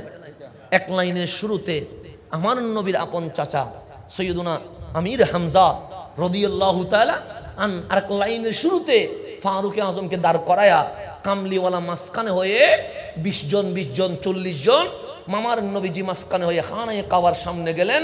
খানায়ে কাবার গিলাপ ধরে ফারুক আজম ডাক দিলেন, ইয়া আবা জাহেল, আবু জেহেল শুনে রাখ, তোদের সূর্য ডুবে গেছে, ইসলামের সূর্য উঠে গেছে। কারণ ওমর আজকে থেকে তোদের নয়, ওমর আজকে থেকে তো কামলিওয়ালার হয়ে গেছে। এই সর্বপ্রথম খানায়ে কাবার সামনে উচ্চকণ্ঠে কালিমার দাওয়াত সেদিন হয়েছে যেদিন ফারুক আজম ইসলামের ভেতরে চলে এসেছে। যে আজকেও যদি যুবকরা আবার সিনেমা নাটক জেনা বেবিচার বাদ দিয়া ইসলামের জন্য যদি হুসাইনি কাফেলার সৈনিক হয়ে যায়, তাহলে অবশ্যই ফারুক আজমের জামানার বিজয় এই জামানায় হওয়া সম্ভব। কথা ঠিক না? দুনিয়াতে আর কি আছে? দুনিয়াতে আন্তরিকতা আছে আর কি, নাহলে দুনিয়াতে আর কি আপনি আর আমি কয় বছর বাঁচবো? আজকের মরে গেলে কালকে তো শেষ আমাদের। আর হাসান আজহারি নামের কেউ আছে বলে তো জাতি জানবে না। সুতরাং এই দুনিয়াতে আছে শুধু ভালোবাসা। আল্লাহ বলে তুমি আরেকজনের প্রতি রহম করলে আমি আল্লাহ কিয়ামত দিবসে তোমার উপর রহম করব। তুমি আরেকজনের দোষ গোপন করলে আমি আল্লাহ কিয়ামতের দিনে তোমার বড় গুনাহ গোপন করে ফেলবো। তুমি যদি কাউরে দুনিয়াতে মাফ করে দাও, আমি আল্লাহ তোমার জাহান্নামে যাওয়ার মতো যদি গুনাহ থাকে, আমি আল্লাহ ওই মাফ করার কারণে আখিরাতে তোমাকে মাফ করে দিব। আল্লাহও চাই যে কি? ভালোবাসা। আল্লাহও চাচ্ছে মিলেমিশে থাকো, ভালোবেসে থাকো, গরিবের খবর নাও, দুঃখী মানুষের পাশে দাঁড়াও, কেউ যেন উভুসে না থাকে, এটাও আল্লাহ চাচ্ছে। সেই জন্য ইসলাম দিয়েছে। নাহলে ইসলাম দেওয়ার আল্লাহর কি দরকার? আমি নামাজ না পড়লে কি আল্লাহর কোনো ক্ষতি আছে? আমি মাহফিল না করলে কি আল্লাহর ক্ষমতা কমে যাবে? আমি আযান না দিলে কি আল্লাহর কিছু হবে না? তো আল্লাহ কি চাচ্ছে? আল্লাহ চাচ্ছে আমার বান্দাটা দুনিয়াতেও ভালো থাকবে, মরার পরে আমি আল্লাহ চাচ্ছি আমার বান্দাটা যেন জান্নাতুল ফেরদৌসে চলে যায়। আল্লাহ কি সিস্টেম করছে জানেন? শুধু আমাদেরকে জান্নাতে নেওয়ার জন্য। কিসে নেওয়ার জন্য জানেন? এই যেমন এটা রাত চলতেছে, কথা ঠিক না? এখন ধরুন কয়টা বাজতেছে? 11:42 হয়ে গেছে, মানে প্রায় আমার বক্তব্য 1 ঘন্টা হয়ে গেছে। তো 11:42 হয়ে গেছে। এখন আপনি মনে মনে নিয়ত করলেন আমি তাহাজ্জুদ পড়ব। কি পড়ব? এটা মনে মনে কি করছেন? নিয়ত করছেন, গিয়ে ঘুমাই গেছেন। তাহাজ্জুদের নামাজের সময় চলে গেছে, তাহাজ্জুদ পড়তে পারছেন, কিন্তু নিয়ত করছিলেন কি পড়বেন। এই যে নিয়ত করছেন, এখন আল্লাহ ডাক দিচ্ছেন, ও আমার কেরামান কাতেবিন, আমার বান্দাটা কি যেন বলছে, সে ও বলছে তাহাজ্জুদের সময় হলে ও তাহাজ্জুদ পড়বে। তা আল্লাহ বলে সওয়াব একটা লিখো না। আল কেরামান কাতেবিন বলছে মালিক এখনো পড়ে নাই। মনে মনে কি করছে? নিয়ত করছে। আল্লাহ বলছে এখনো পড়ে নাই, নিয়ত করছে যেন সওয়াব একটা লিখে দাও, আর যখন পড়বে তখন সওয়াব 10টা লিখে দিও। দেখেন কি সিস্টেম করে রাখছে আল্লাহ। কেন? এই উম্মতরে জান্নাতে দেওয়ার জন্য।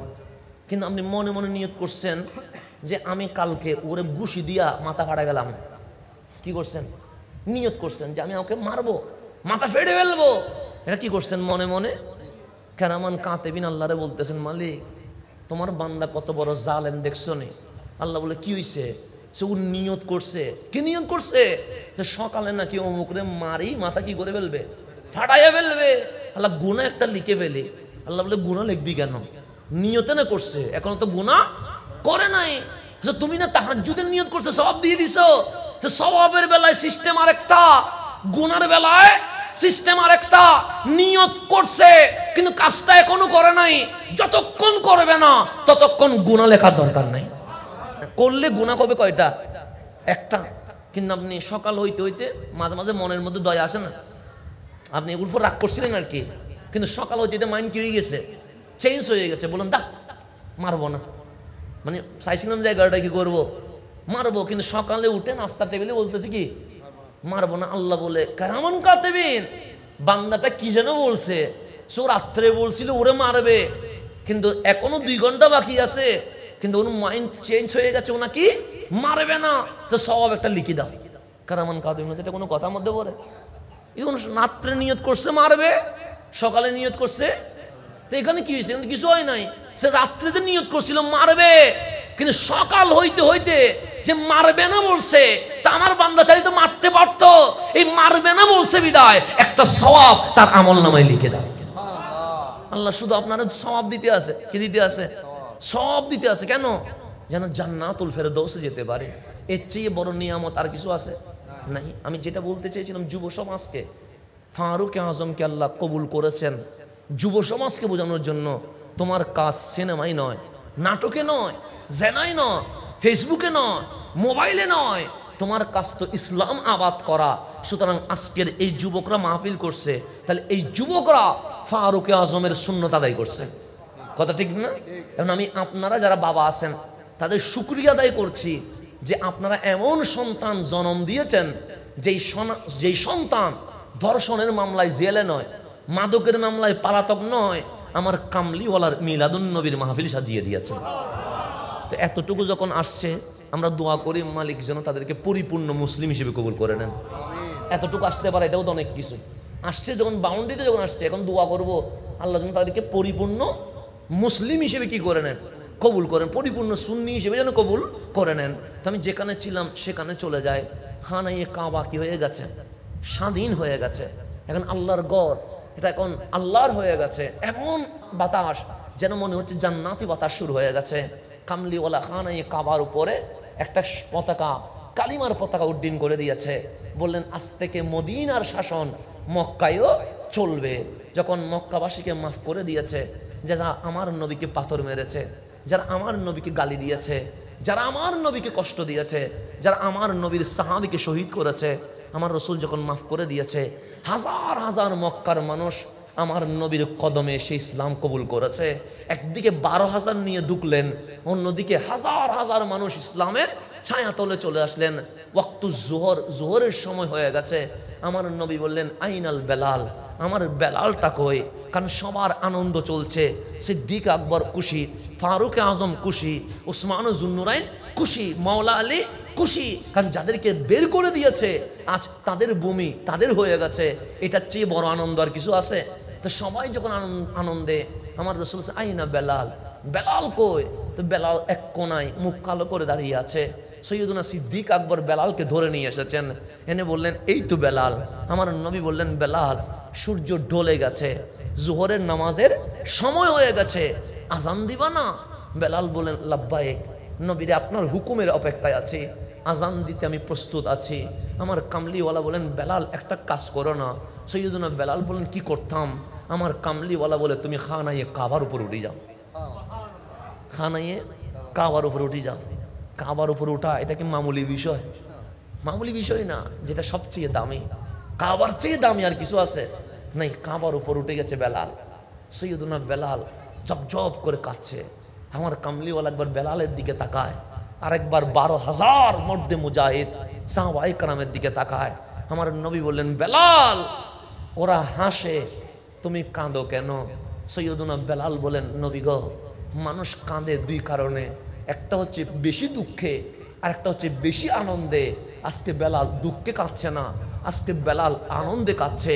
কারণ আমার চেয়ে দামি সিদ্দিক আকবর, আমার চেয়ে দামি ফারুক আজম, আমার চেয়ে দামি উসমান জুন্নুরাইন, আমার চেয়ে দামি মাওলা আলী, আমার চেয়ে দামি আশারায়ে মুবাশশারা। এখানে অনেক সাহাবী আমার চেয়ে দামি। কিন্তু এই বেলাল গোলাম ছিল, যারা মানুষ হাঁটতে বসতে পিটাইতো।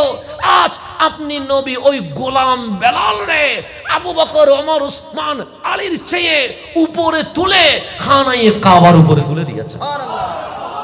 এটা বিশ্বের কোন প্রেসিডেন্ট করতে পারে না। কারণ বেলাল তো সামান্য ছিল, নবীর কাছে এসে অসামান্য হলো, কিন্তু আজকে উঠে গেছে কোথায়? আমার রাসূল বলেন বেলাল, আমি তোমাকে কেন তুলেছি জানো? বেলাল বলেন জানি না। আজকে মক্কা বিজয়ের ইতিহাসে সংবিধানে লিখে দাও, কালা আর সাদা বলে কোনো পার্থক্য নাই, গোলাম আর মুনিব বলতে কোনো শব্দ নাই। আবু বকর যেখানে দাঁড়াবে বেলালও সেখানে দাঁড়াইতে হবে। আমার ইসলামের মধ্যে কোনো বিরোধ নাই, সেজন্য বেলাল তোমার উপরে তুলে দিয়েছে। আমার কামলিওয়ালা বলেন আজান দিবা না?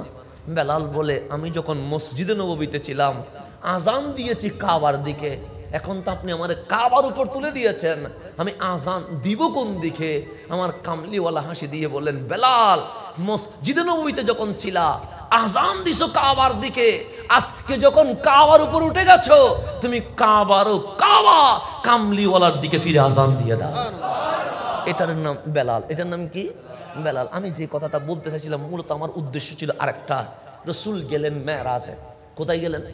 মেরাজে। তো মেরাজে ডাকছেন কে? আল্লাহ সুবহানাল্লাযী আসরা বিআবদিহি। আল্লাহ বলেন আমার নবী যাই নাই, আমি আল্লাহ আমার নবীকে নিয়ে গেছি। কথা বলার মধ্যে একটা কি আছে? ধর্মান্তিক আছে, বালাগাত আছে, ধরন আছে। আমি যদি বলি আমি গেছি তখন এটা আমার যোগ্যতা হবে, এখানের মধ্যে অনেক প্রশ্ন আসবে। উনি গেলেন কেমনে? যাওয়া তো সম্ভব নয়। আমি যদি বলি আমি কক্সবাজার এই পার থেকে ওই পারে চলে গেছি সাতরায়া, কেউ বিশ্বাস করবে? বিশ্বাস করবে না, অসম্ভব জিনিস। কিন্তু আমি যদি বলি আমি যাই নাই, আমাকে স্টিমারে নিয়ে গেছে, তখন মানুষ কি করবে? বিশ্বাস করবে। তো মেরাজে তো যে কেউ যাইতে, রসুল যদি বলে আমি গেছি তখন অনেকে প্রশ্ন করবে কেমনে গেলেন, আপনি পারবেন কেমনে? আল্লাহ বলে আমার নবীর দরবারে বেয়াদবি করবি না। সুবহানাল্লাযী আসরা বিআবদিহি, আমার নবী যাই নাই, আমি আল্লাহ নিয়ে গেছি। এখন তোদের যদি কোনো কথা থাকে আমার সাথে আয়। তা আল্লাহর সাথে কেউ পারবে? আল্লাহ বলে আমার সাথে আয়। কথার ধরন দেখেন, নবীর ব্যাপারে আদব দেখেন। আল্লাহ আল্লাহ এই কথা কিভাবে ঘুরিয়ে দিয়েছেন। চাইলে বলতে পারেন সুবহানার রাসূল, রসুল গিয়েছে বলে নাই, সুবহানাল্লাযী আমি নিয়ে গেছি, যাতে করে কেউ বলতে না পারে রসুল মেরাজে গেল কেমনে, স্বপ্নে না চেতনে।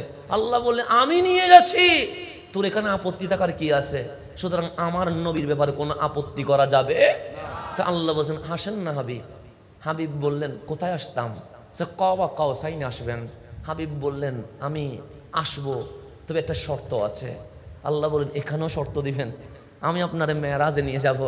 কালিম কত চেয়েছিল, আমি নেই নাই, আর আপনারা আমি ডাকতেছি আসেন, আপনি বলেন শর্ত আছে। কি শর্ত? আমি আগে জান্নাতে যাব।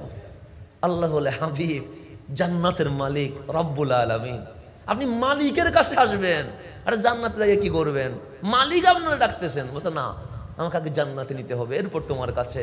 আল্লাহ বলে হাবিব জান্নাতে কি দেখবেন? আপনি আমারে দেখবেন, এর চেয়ে বড় আর কি আছে? জান্নাতে গিয়ে দেখবো আগে আমার উম্মত জান্নাতে আছে কিনা। নবীটা কেমন? নবীটা কেমন? আজকে যার মিলাদুন নবী করছেন, আমাদের বাংলাদেশে বেয়াদবি করে যার মিলাদুন নবী করছেন, নবীটা কেমন? আগে আল্লাহ দেখবো বলতে আগে কি দেখবো? উম্মত দেখবো জান্নাতে আছে কিনা, এরপর তোমার কাছে সাথে আমার কথা হবে।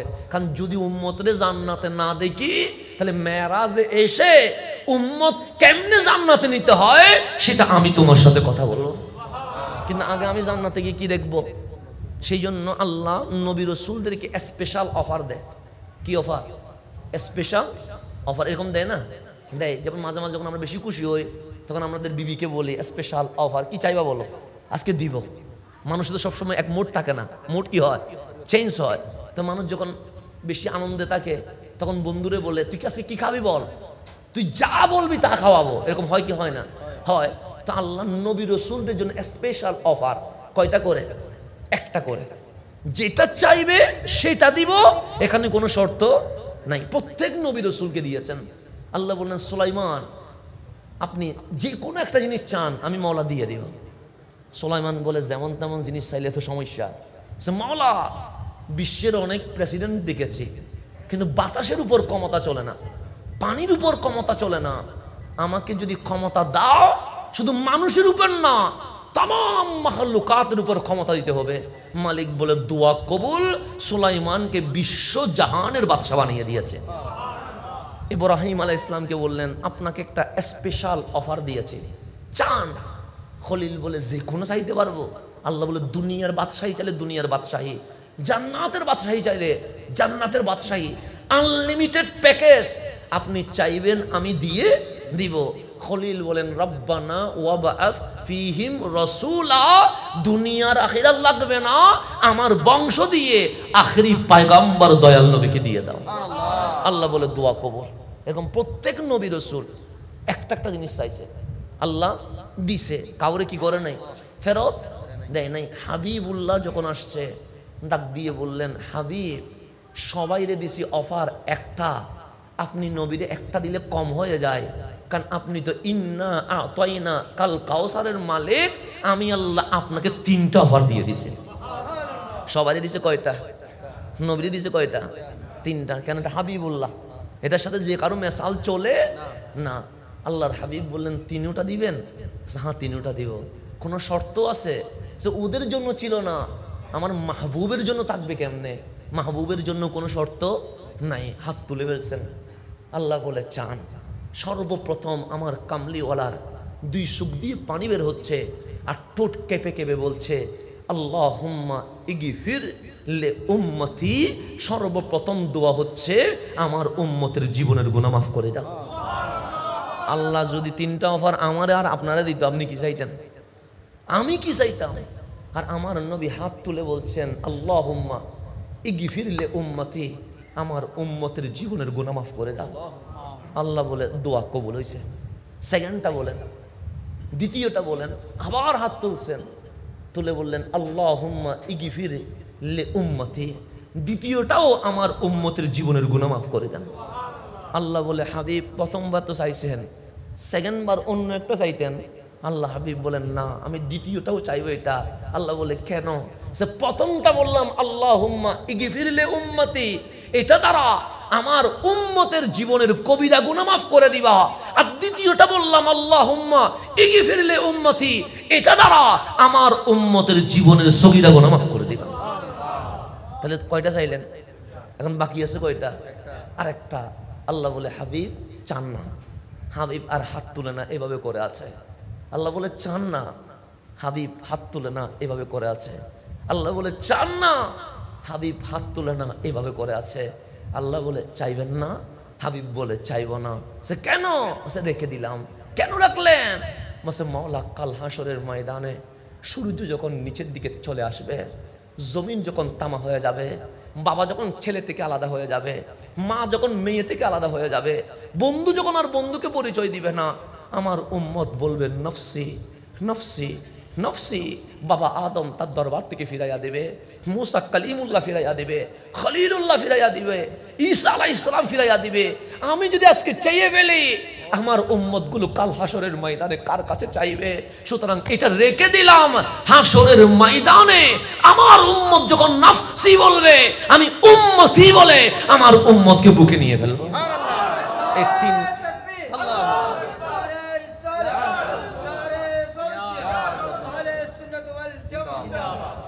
এইটা হচ্ছে রহমতুল্লিল। যেখানে যেই নবী আপনারা বাদ দিচ্ছে না, আজকে আমি নবীরে বাদ দিতে বসে থাকি।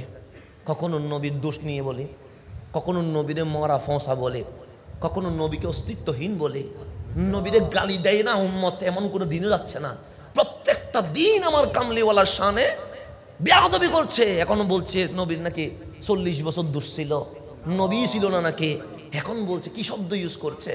আর আমার কামলিওয়ালা উম্মতরে বাদ দেয় নাই, উম্মতরে বাদ দেয় না, একটা মিনিটের জন্য বাদ দেয় নাই।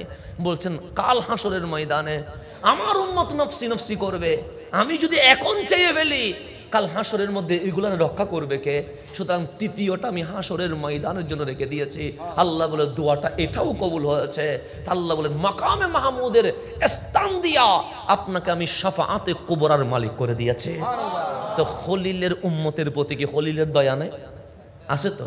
কালিমের উম্মতের প্রতি কি কালিমের দয়া নাই? আছে তো। তো ওনারা চাইলেন না কেন? ওনারা তো ওনাদেরটা চেয়ে ফেলছে। তো ওনাদের উম্মতের কি হবে? ওনারা জানেন এই কামলিওয়ালারে মওলা 3টা অফার দিবে, আর শেষ অফারটা হাসরের ময়দানের জন্য রেখে দিবে। ওনারা জানেন শুধু এই অফারের মাধ্যমে শুধু আমার নবীর উম্মত নবীর দরবারে সাহারা পাবে তা নয়। আমার আল্লাহ ডাক দিয়ে বললেন আদম আলাইহিস সালাম উম্মত থেকে কিয়ামত পর্যন্ত সমস্ত উম্মত আমার কামলিওয়ালার চাদরে আশ্রয় পেয়ে ফেলবে। সেই জন্য ওনারা বললেন আমাদের টেনশন নেই, কারণ আখেরি পয়গম্বর সামাল দিয়ে দিবে। তো আমার রসুলকে অফার দিলেন কয়টা? 3টা কার জন্য রেখে দিয়েছে? উম্মতের জন্য রেখে দিয়েছে, নিজের জন্য কিছুই দেয় নাই। চাইলে বলতে পারতেন সুলাইমান আলাইহিস সালামের মতো বাদশাহী দেন, চাইলে বলতে পারতেন ইয়াকুব আলাইহিস সালামের মতো, চাইলে বলতে পারতেন নূহ আলাইহিস সালামের মতো, কিছুই নেন নাই। শুধু উম্মত উম্মত উম্মত বলে কামলিওয়ালা দিয়ে দিয়েছেন।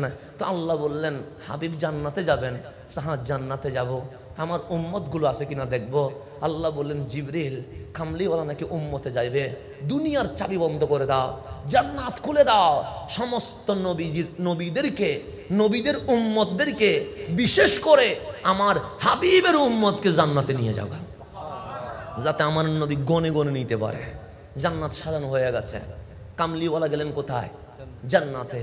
সিদ্দিক আকবরের মাকাম দেখলেন, হাদিসে আছে, এগুলো বলতে গেলে আবার রাত চলে যাবে। ফারুক আজমকে দেখলেন, ওসমান ও জুন্নুরাইনকে দেখলেন, মাওলা আলীকে দেখলেন, আনসার মুহাজির সাহাবায়ে কারাম রাদিয়াল্লাহু তাআলা আনহুকে দেখলেন, আহলে বাইতকে দেখলেন।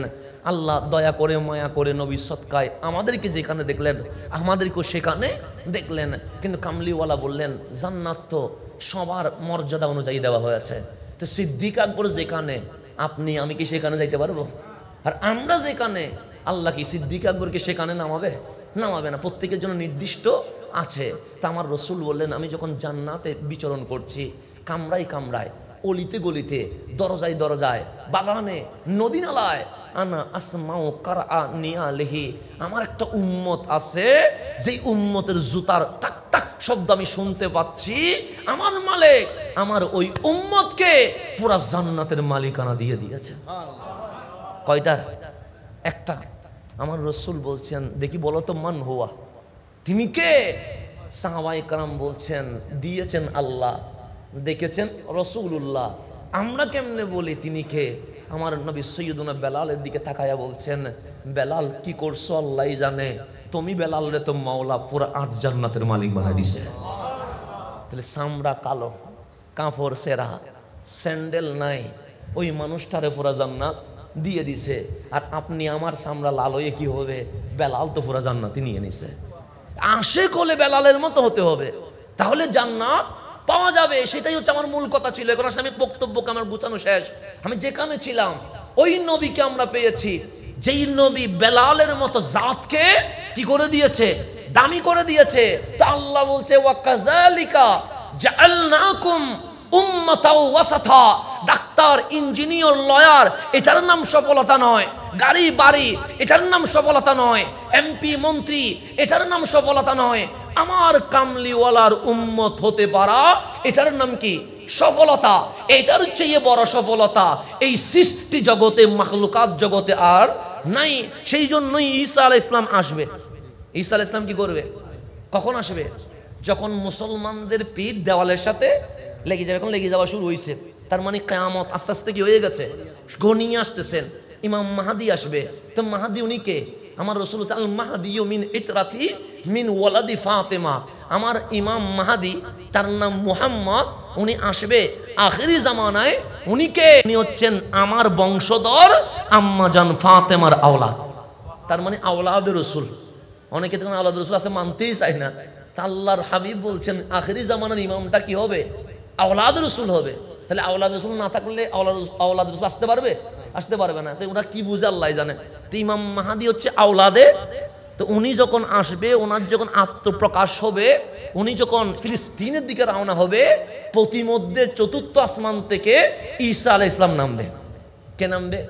এখন অনেক বিশাল ঘটনা, এগুলো বলতে গেলে আমার সকাল হয়ে যাবে, সেই জন্য আমি সংক্ষেপে বলছি। ঈসা আলাইহিস সালাম নামবে। এখন ঈসা আলাইহিস সালাম উনি একজন নবী, সন্দেহ আছে? উনি একজন রসুল, সন্দেহ আছে? বাবা ছাড়া মায়ের মাধ্যমে যিনি দুনিয়াতে এসেছে, রুহুল্লাহ, যার উপরে মালিক ইনজিল কিতাব নাজিল করেছে। দামি না অদামি? আজকে যদি এমনি আপনি ধরা বোঝার জন্য বলছি, যদি আজকে ঈসা আলাইহিস সালাম এই মাহফিলে চলে আসে, আর কেউ হাসান আদারির বক্তব্য শুনবে? বলবে যে আপনি নামি যান। আমি নিজেও তো নেমে যাবো, কারণ ঈসা আলাইহিস সালাম আসছে। আজকে যখন জুমার সময় যদি ঈসা আলাইহিস সালাম আসে, কোনো খতিবের বেল আসে, সবাই খতিবকে জোর করে নামা ফেলবে, সে মিম্বর থেকে নাম। কারণ কে আসছে? ঈসা আলাইহিস সালাম আসছে। তো ঈসা আলাইহিস সালাম আসলে কারণ আর কারো গতি আছে নাই। তো উনি নামবে কোত্থেকে? চতুর্থ আমার রাসূল ওয়াক্তুস সালাহ। তখন কিসের নামাজ? নামাজের সময় হবে। কিসের সময়? নামাজের সময় আজান হবে। এখন আছে ইমাম মাহাদি, ঈসা আলাইহিস সালাম, একজন আওলাদ রাসূল আর একজন রাসূল আসছেন। এখন সুন্নত আদায়ের পর জামাত হবে। জামাতের জন্য ইমাম মাহাদি বলবে ঈসা আপনি নবী, আপনি রাসূল, আপনি কুদরতুল্লাহ, আপনার উপর ইনজিল কিতাব নাজিল হয়েছে, সুতরাং আপনার চেয়ে দামি আর কেউ নাই, আপনি নামাজের ইমামতি করেন। কে বলবে? ইমাম মাহাদি বলবে। তখন ঈসা আলাইহিস সালাম বলবে আমি নবী না, আমি রাসূল না, ছিলাম, কিন্তু আজকে নবী পরিচয় দিতে যাচ্ছি না, রাসূল পরিচয় দিতে যাচ্ছি না। আমি আজ অহংকার করে বলছি, গর্ব করে বলছি, আমি আজ শ্রেষ্ঠ নবীর শ্রেষ্ঠ উম্মত হয়ে এসেছি। দেখেন নবুয়ত বাদ দিয়ে কি বলতেছেন? নবী মান তিলকার রসুল ফাদ্দালনার মধ্যে ঈসা আলাইহিস সালাম আছে তো। এরকম জালিলে কদর রসুল বলছে, রসুল পরিচয় দিতে চাই না, আমি কামলিওয়ালার উম্মত, এটা বলো। ঈসা আলাইহিস সালামের কথা শুনে ইমাম মাহাদি বলেন, হ্যাঁ আজকে উম্মত, কিন্তু আগে তো নবী রসুল ছিলেন, নামাজের ইমামতি করেন। তখন ঈসা আলাইহিস সালাম হাসি দিয়ে বলে, আমি উম্মত, আপনি আওলাদের রসুল। আমি কি উম্মত, আপনি কি? আপনার শরীরে আমার কামলিওয়ালার খুনে পাক চলছে, ইমামতি উম্মতে করবে না, ইমামতি আওলাদ রসুলি করবে। আদব দেখেন, এই আদবটা বোঝানোর জন্য তখন আমরা ঘুরাচ্ছি যে আদব, যে আওলাদ রসুল ইমামতি করবে। সেদিন ইমাম মাহদি ইমামতি করবে, ঈসা ইসলাম কি করবে? ইক্তেদা করবে। তা আল্লাহর নবী বলেছে, কাইফা আনতুম, তোমাদের কেমন আনন্দ হবে, ঈসা ফিকুম, ঈসা আলাইহিস সালাম তোমাদের মাঝেই থাকবে, ওয়া ইমামুকুম মিনকুম, ইমাম ঈসা নয়, ইমাম আমার আওলাদ ইমাম মাহদি ইমামতি করতে থাকবে। তো দেখেন আমার নবীর উম্মত হতে পারা এটা কত বড় ভাগ্যের ব্যাপার, যেখানে ঈসা আলাইহিস সালাম বলছে আমি নবী নই, রসুল নয়, আমি কামলিওয়ালার উম্মত। এটাই হচ্ছে আমরা আজকে এত দামি হয়েছি। ওনার ঈদে মিলাদুন নবী না হলে আমরা কি উম্মত হইতে পারতাম? পারতাম না। আমার নবী না আসলে আমাদের কোনো দাম ছিল? দাম ছিল না। সেই জন্য রসুল এসে আমাদেরকে উম্মত বানায়া আমাদেরকে এমন দামি করে দিয়েছে। কামলিওয়ালা বললেন, উম্মত কেমন দামি করছি জানো? আমরা বললাম কেমন? আসছো সবার শেষে দুনিয়াতে, আর জান্নাতে যাবে সবার আগে। আসছি দুনিয়াতে কোথায়, আর জান্নাতে যাবো আগে। কেন? আমরা না গেলে নবীর জান্নাতে ঢুকতেছে না।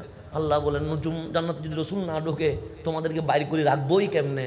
সেই জন্য আদম আলাইহিস সালামের উম্মত থেকে ঈসা আলাইহিস সালামের উম্মত লাইনে দাঁড়িয়ে থাকবে, আর আমাদের লাইন জান্নাতের দিকে রওনা হয়ে যাবে। এই সব কদর দাম মিলেছে কার কারণে? আমার রসুলের কারণে। রসুল নাই কোনো মূল্য নাই, রসুল আছে তো আমাদের মূল্য আছে। তো যার কারণে আমাদের মূল্য বেড়েছে, উনি কত অতুলনীয় হবে, এটার কোনো বক্তব্য দিয়ে শেষ করা যাবে যাবে না। তো আমি যেটা সামারিতে যেটা বলতে চেয়েছিলাম, আমার শেষ কথায় যেটা বলতে চেয়েছিলাম, যুবকদের অনেক ডিউটি আছে না? নাই আছে। যুবকদের ডিউটির কোনো কি নাই, শেষ নাই। তো সেই জন্য আমি যে কথাটা বললাম, আমার নবীর উম্মত হতে পারা, এটার নাম সফলতা। এটার চেয়ে বড় সফলতা এই জমিনে আর কিছুই নাই। সেজন্য বেলাল যখন নবীর সোহবতে, বেলাল দামি হয়ে গেছে। হযরতে খুবাইব যখন নবীর সোহবতে, খুবাইব দামি হয়ে গেছে। মাওলা আলী যখন নবীর সোহবতে, মাওলা আলী দামি হয়ে গেছে। উসমান জুন্নুরাইন যখন নবীর সোহবতে, জুন্নুরাইন দামি হয়ে গেছে। ফারুক আজম যখন নবীর সোহবতে, ফারুক আজম দামি হয়ে গেছে। সিদ্দিক আকবর যখন নবীর সোহবতে, সিদ্দিক আকবর দামি হয়ে গেছে। আনসার মুহাজির যখন নবীর সোহবতে, ওনারা সবাই দামি হয়ে গেছে। সেই জন্য সিদ্দিক আকবর আমার নবীর কদমে দিতে দিতে দিতে দিতে সেই জমানার 400 কোটি টাকা নবীর কদমে দেওয়ার পর এখন আর কিছুই নাই। গড়ের সোলার ছাই নিয়ে এসেছে, বোতল নিয়ে এসেছে, গ্লাস নিয়ে এসেছে, প্লেট নিয়ে এসেছে, গড়ের চাউল ডাল যেগুলো আছে নিয়ে এসেছে। আমার রসুল ডাক দিয়ে বলেন, মা আপকাই তালিয়া হেলিক, ছিলে তো বিশ্বের কোটিপতিদের মধ্যে 1, 2, 3 নাম্বার, আজকে তোমার কি অবস্থা? আমি নবীর জন্য দিতে দিতে দিতে দিতে মসজিদে নববীর পুরা জমিনটা সৈয়দুনা সিদ্দিক আকবর দিয়েছেন, নবীর রওজার জমিনটা সৈয়দুনা সিদ্দিকে আকবর দিয়েছেন। এখন দিতে দিতে আর কিছুই নাই। এখন প্লেট, চামচ, মশলা এগুলো পর্যন্ত নিয়ে আসছে। আমার কামলিওয়ালা বলে, মা আপকাই তালিয়া হেলিক, ঘরের জন্য কি রাখছো? হাসি দিয়ে বলে, বড় দামি জিনিস রেখে এসেছি। আমার নবী ডাক দিয়ে বলেন, সোলার ছাইটা পর্যন্ত নিয়ে এসেছো, দামি জিনিস কোনটা রাখলা? তখন সিদ্দিক সবার সামনে 2 হাত তুলে বলে, দুনিয়াটা কোরবানি দিয়া ঘরের মধ্যে আল্লাহ এবং রসুলকে রেখে দিয়ে এসেছে। এটার নাম ঈমান, এটার নাম ঈমান। আমি আপনাকে যেটা বুঝাইতে যাচ্ছিলাম, এটাই বুঝাইতে যাচ্ছিলাম যে ঘরের মধ্যে আমি আল্লাহ এবং রসুলকে রেখে দিয়ে এসেছি। যতক্ষণ আমার ঘরে আল্লাহ রসুল থাকবে ততক্ষণ আমার কোনো বিপদ নাই। আমার ঘর থেকে যদি আল্লাহ রসুল বের হয়ে যায়, আমার ঘরে অশান্তি ছাড়া কখনো শান্তি নাই। এই জিনিসটা আমি আপনাদেরকে বোঝানোর জন্য এতক্ষণ আপনাকে আমি ঘোরাচ্ছিলাম, শুধু এইটা বোঝানোর জন্য ঘরের মধ্যে রাখতে হবে কাকে? আল্লাহ এবং রসুলকে।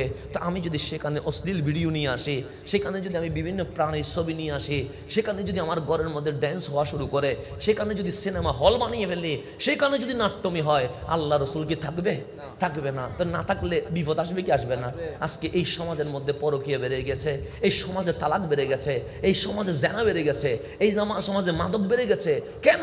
আমরা ঘর থেকে আল্লাহ এবং রসুলকে বের করে দিয়ে শয়তানি কাজ করবার ঘরের ভিতর ঢুকিয়ে ফেলেছি, যার কারণে আমাদের ঘরে বিপদ, অশান্তি ছাড়া শান্তি নাই। আবারও যখন এই ইবলিসগুলো বের করে আমার মাওলাকে এবং মাওলার হাবিবুল্লাহকে যখন ঘরে নিয়ে আসবো, ঠিক আবার মদিনার মতো আমাদের ঘরগুলো জান্নাতের বাগান হয়ে যাবে। আজকের মাহফিল থেকে আমরা যেটা শিখলাম, আমার সামারি কথা শেষ, যেটা শিখলাম সেটা হচ্ছে আমাদের ঘরকে জান্নাত বানাইতে হবে। কি বানাইতে হবে? জান্নাত বানানোর জন্য ঘরের মধ্যে ইবলিসি কোনো কার্যক্রম করা যাবে না। আমাদের ঘরের মধ্যে আনতে হবে কাকে? আল্লাহ এবং রসুলকে। তো নাচলে কি আল্লাহ আসবে? উলঙ্গ হলে কি আল্লাহ আসবে? না। আমাকে আল্লাহ আসার জন্য নামাজ আছে, রোজা আছে, হজ আছে, কোরআন তেলাওয়াত আছে, যেগুলা করলে আল্লাহ এবং রসুল থাকবে। সেই জন্যই তো মুমিন কারে কয়, যিনি নফসের জানেরুক আছে, যার বুকে নবী আছে, তিনাকেই মুমিন বলে। তো আজকে যদি নবী বের হয়ে যায় আর মুমিন আছেন নাই, তো মুমিন নবী তো নাই আমাদের, সেই জন্য আমরা মার খাই। নবী তো নাই, সেই জন্য আমরা গালি খাই। নবী তো নাই, সেই জন্য আমাদেরকে মানুষ কথা বলতে পারে। ঠিক আজকেও মিলাদুন নবী থেকে শিক্ষা নিয়ে যদি নবীকে বুকে আনতে পারে, তাহলে আমাদের ঈমান, আমাদের জজবা, আমাদের বিজয় আসবে, এতে কোনো সন্দেহ নাই।